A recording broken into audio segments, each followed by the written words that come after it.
சென்னை அசோக் நகர் அரசு பள்ளியில் மாணவர்களுக்கு ஆன்மீக சொற்பொழிவாளர் மூடநம்பிக்கைகளை பரப்புவதாக கூறி ஆர்ப்பாட்டத்தில் ஈடுபட்டதால் பரபரப்பு ஏற்பட்டது. சென்னை அசோக் நகர் பகுதியில் உள்ள அரசு பள்ளிகளில் மகாவிஷ்ணு என்பவர் மாணவர்களிடம் ஆன்மீக தேடல் பற்றி வகுப்பு எடுத்துள்ளார். ஆயிரக்கணக்கான மாணவர்கள் படிக்கும் அந்த பள்ளிகளில் தனியார் தொண்டு நிறுவனத்தைச் சேர்ந்த மகாவிஷ்ணு தன்னை உணர்தல் என்கிற ரீதியில் மாணவர்களிடம் பேசியுள்ளார்.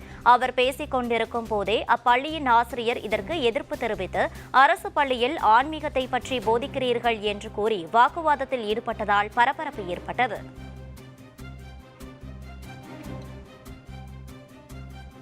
அடுத்த பிறவியை நம்புறது. இப்போ பல பேர் கை இல்லாமல் பிறக்கிறாங்க, கால் இல்லாமல் பிறக்கிறாங்க, கண் இல்லாமல் பிறக்கிறாங்க, வீடு இல்லாமல் பிறக்கிறாங்க, பல நோய்களோட பிறக்கிறாங்க. இறைவன் கருணையானவர்னா எல்லாத்தையும் ஒரே மாதிரி படைச்சிருக்கணுமே, ஏன் அப்படி படைக்கல? போன ஜென்மத்தில் நீங்க என்ன செஞ்சீங்களோ அதை பொறுத்து உங்களுக்கு இந்த பிறவி கொடுக்கப்பட்டிருக்கிறது. இந்த பிறவியிலும்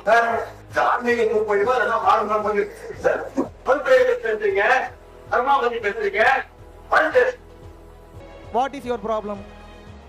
என்ன பேசணும்? ஒரு நிமிஷம், let me deal this. I am not angry. I am asking very clearly. See, I am very stable and asking. இந்த மாணவர்களுக்கு என்ன பேசணும் முதல்ல சொல்லுங்க. முதல்ல என்ன பேசணும் நீங்க சொல்லுங்க. மறுபிறவியை பத்தி பேசணும். மறுபிறவியை பத்தி வேற யார் சொல்லி கொடுப்பா? மறுபிறவியை பத்தி வேற யார் சொல்லி கொடுப்பா? ஆன்மீகம் சொல்றீங்க. ஆன்மீகம்னா என்ன? ஆன்மீகம்னா என்ன? ஒரு நிமிஷம் மேடம், ஆன்மீகம் என்றால் என்ன? அரசு பள்ளியில ஆன்மீகம் பேசக்கூடாதுன்னு யார் சொன்னது? பேசக்கூடாது. ஏதாவது இருக்கா? லா இருக்கா? லா எந்த லால இருக்கு? அரசு பள்ளியில ஆன்மீகம் பேசக்கூடாது எந்த லா இருக்கு? சிஇஓக்கு மேல நீங்க பெரிய அறிவு பெற்றவரா? உங்களுடைய முதன்மை கல்வி அலுவலருக்கு மேல நீங்க அறிவு பெற்றவரா? ஆல் ஆர் ஈக்குவல் தானே பேசிக்கிட்டு இருக்கேன்.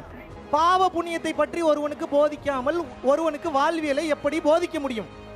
பாவ புண்ணியத்தை தெரிஞ்சுக்கலன்னா ஏகப்பட்ட பாவத்தை பண்ணுவான். எப்படி கத்துமா வாழ்க்கையை பத்தி?